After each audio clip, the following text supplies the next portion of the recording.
Oui, merci Caroline.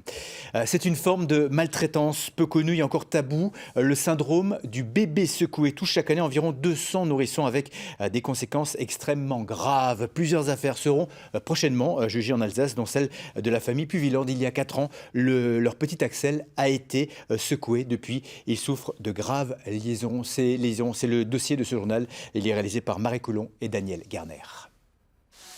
Tu viens te mettre debout? Alors, comment on fait? Vas-y. Allez, vas-y, c'est toi qui fais. Tenir sur ses jambes, pour Axel, c'est une épreuve. À 3 ans et demi, le garçonnet est infirme moteur cérébral. Il ne marche pas, ne parle pas. Son quotidien est rythmé par les séances de stimulation. Regarde. Boum. Oui. Normalement, un enfant de son âge, il devrait jouer pour jouer. Là, il joue. On le fait jouer pour sa rééducation. Une situation de handicap qui n'a rien de congénital. Sa vie a basculé le 7 octobre 2015. Ce jour-là, sa mère Sophie est au travail lorsqu'elle reçoit un appel de la nounou d'Axel. L'enfant ne se réveille plus, il faut venir au plus vite.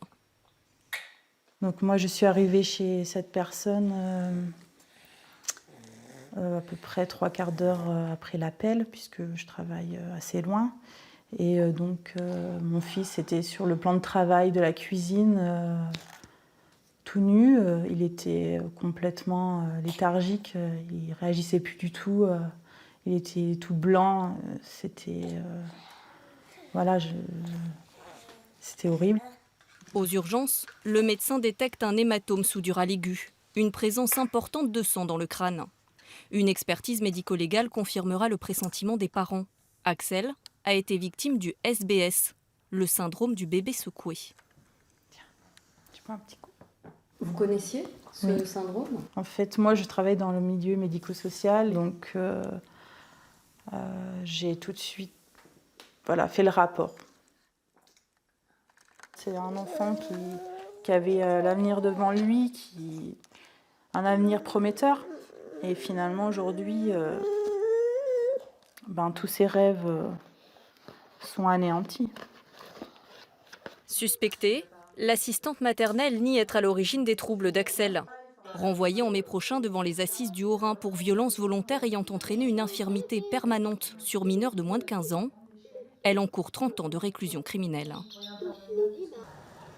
En France, plus de 200 enfants seraient secoués chaque année, majoritairement au sein du cercle familial.